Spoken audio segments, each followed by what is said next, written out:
নমস্কাৰ, এই মুহূৰ্তত লৈ আহিছোঁ আপোনালোকৰ কাৰণে বহুকেইটা গুৰুত্বপূৰ্ণ খবৰৰ লগতে বহুকেইটা ভয়ংকৰ খবৰ। প্ৰতিটো খবৰে আপোনালোকে জনাটো অতিকৈ প্ৰয়োজনীয়। এই মুহূৰ্তত দিব বিচাৰিছোঁ প্ৰথমটো গুৰুত্বপূৰ্ণ খবৰ আপোনালোকৰ কাৰণে। এদিনতে চমৎকাৰ নহয়, লাহে লাহে মিয়াই এৰিব লাগিব অসম। মুখ্যমন্ত্ৰী কঠোৰ স্থিতি। এই মুহূৰ্তত জনাইছোঁ নতুনকৈ কোনো সন্দেহযুক্ত মিয়া আহিব নোৱাৰিব অসমৰ মাটিত। সন্দেহযুক্ত মিয়াৰ বিৰুদ্ধে অসমত চলি যাব ধাৰাবাহিক অভিযান। নামনি অসমত নিগাজিকৈ বহি লৈছে একাংশ লোক। নতুনকৈ আৰু মিয়াক আমি নামনি অসমত বহিব দিব নোৱাৰি। নিগাজিকৈ বহিব নোৱাৰাকৈ মিয়াক আমি কষ্ট দি যাব লাগিব। এদিনতে চমৎকাৰ নহয়, লাহে লাহে সন্দেহযুক্ত মিয়াই এৰিব লাগিব অসম। সন্দেহযুক্ত মিয়াৰ আগ্ৰাসনক লৈ কঠোৰ স্থিতি মুখ্যমন্ত্ৰী হিমন্ত বিশ্ব শৰ্মাৰ। দিব লৈছোঁ অন্য এক গুৰুত্বপূৰ্ণ খবৰ। জুবিন ক্ষেত্ৰত সুৰা খাই পৰিৱেশ বিনষ্ট কৰিলেই চৰকাৰে ল'ব ব্যৱস্থা। এই মুহূৰ্তত জনাইছোঁ গুৰুত্বপূৰ্ণ খবৰ। খোৱা সেৱন অপ্ৰীতিকৰ পৰিস্থিতিৰ সৃষ্টি কৰিলে কৰা হ'ব গ্ৰেপ্তাৰ। 10 তাৰিখৰ পিছতেই জুবিন ক্ষেত্ৰত চলিব চৰকাৰৰ একশ্যন। চাৰ্জশ্বীট দাখিলৰ পিছতে মুখ্যমন্ত্ৰীয়ে নজৰ দিব জুবিন ক্ষেত্ৰত। জুবিন ক্ষেত্ৰলৈ গৈ ভুলতো নকৰিব এইকেইটা কাম আপুনি। জুবিন ক্ষেত্ৰৰ পৰিস্থিতি বিনষ্ট কৰাসকলৰ বিৰুদ্ধে চৰকাৰে ল'ব ব্যৱস্থা। চাৰ্জশ্বীট দাখিলৰ পিছতে মুখ্যমন্ত্ৰীয়ে নজৰ দিব জুবিন ক্ষেত্ৰত। এইবাৰ দিব লৈছোঁ অন্য গুৰুত্বপূৰ্ণ খবৰ। 25 নৱেম্বৰত উত্থাপন হ'ব বহুবিবাহ বিৰোধী বিধেয়ক। দ্বিতীয় বিবাহ কৰিলেই জেল হ'ব। এই মুহূৰ্তত জনাইছোঁ গুৰুত্বপূৰ্ণ খবৰ আজিৰ দিনটোৰ। হাতত মাত্ৰ এটা দিন, 25 নৱেম্বৰত উত্থাপন হ'ব বহুবিবাহ বিৰোধী বিধেয়ক। দ্বিতীয় বিবাহ কৰিলে হ'ব পাৰে আপোনাৰ জেল। ৰাজ্যত আৰু নচলিব বহুবিবাহ। বাৰে বাৰে বিয়া পাতি থকা পুৰুষৰ বিৰুদ্ধে লোৱা হ'ব আইনী ব্যৱস্থা। বিবাহক লৈ বিধানসভাত আইন আনি আছে মুখ্যমন্ত্ৰীয়ে। এগৰাকীতকৈ বেছি বিয়া পাতিলে 7 বছৰ কাৰণে জেলত যাব লাগিব আপুনি এতিয়াৰ পৰা। শুধৰা হ'ব অসমৰ বহুবিবাহ ব্যৱস্থা।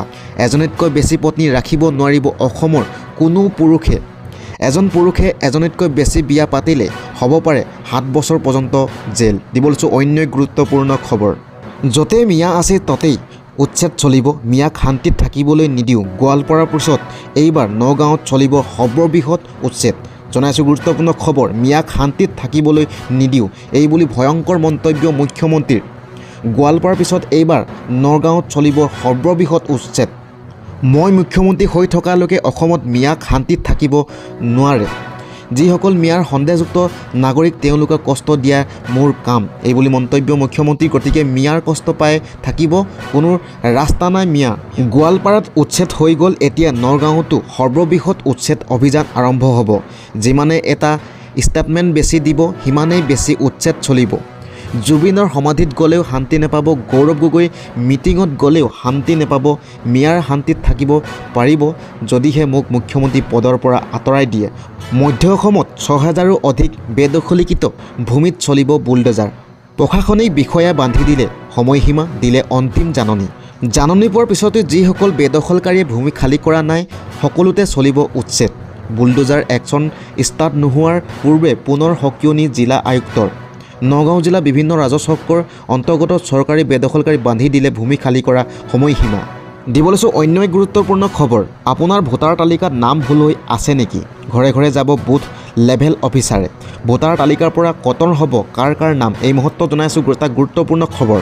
আপোনাৰ ভোটাৰ তালিকাত নাম ভুল হৈ আছে নেকি? এছাৰ বাবে ঘৰে ঘৰে যাব বুথ লেভেল অফিচাৰ। ভুল থাকিলে কৰিব পাৰিব সংশোধন। অযোগ্য লোকৰ নাম কৰ্তন হ'ব ভোটাৰ তালিকাৰ পৰা, আৰু আনহাতে মৃত ব্যক্তিৰ নাম কৰ্তন হ'ব ভোটাৰ তালিকাৰ পৰা। অসমৰ ভোটাৰ তালিকাৰ এছাৰ কৰা নিৰ্দেশ নিৰ্বাচন আয়োগৰ।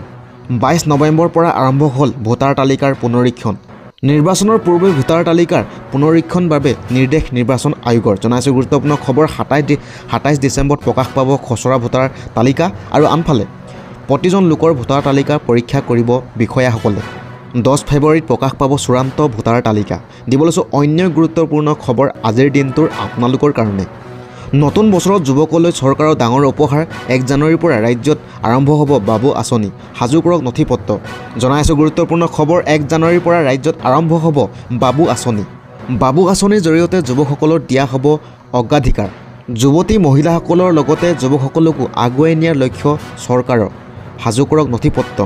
আৰু ইয়াৰ লগতে শীঘ্ৰে বৃদ্ধি পাব বৃদ্ধ পেঞ্চনৰ ধন। যুৱকসকল আৰু বৃদ্ধসকলৰ আবেদনক লৈ ডাঙৰ ঘোষণা মুখ্যমন্ত্ৰীৰ। দিব লৈছোঁ অন্য এক গুৰুত্বপূৰ্ণ খবৰ। শক্তি প্ৰদৰ্শন কৰি মুখ্যমন্ত্ৰী হিমন্ত বিশ্ব শৰ্মাক চেলেঞ্জ কংগ্ৰেছ। এবাৰ অমিত শ্বাহেও ৰক্ষা কৰিব নোৱাৰিব হিমন্ত বিশ্ব শৰ্মাক। গৌৰৱ গগৈ নেতৃত্বত কংগ্ৰেছে 2026 গঠন কৰিব চৰকাৰ। কংগ্ৰেছ শাসনলৈ আহিলে মুখ্যমন্ত্ৰীয়ে কৰা অন্যায় হ'ব বিচাৰ। বিজেপিৰ পৰা পৰিত্ৰাণ পাবলৈ উঠি পৰি লাগিছে সংগঠনৰ লগতে জনতা। যোগদান কাৰ্যসূচীত কংগ্ৰেছ বিধায়ক অছিফ মহম্মদ নাজাৰ বিস্ফোৰণ মন্তব্য। লাহৰীঘাটত শতাধিক লোকে যোগদান কৰিলে ইতিমধ্যে কংগ্ৰেছত। শক্তি প্ৰদৰ্শন কৰি মুখ্যমন্ত্ৰী হিমন্ত বিশ্ব শৰ্মাক অপেন চেলেঞ্জ কৰিলে কংগ্ৰেছে।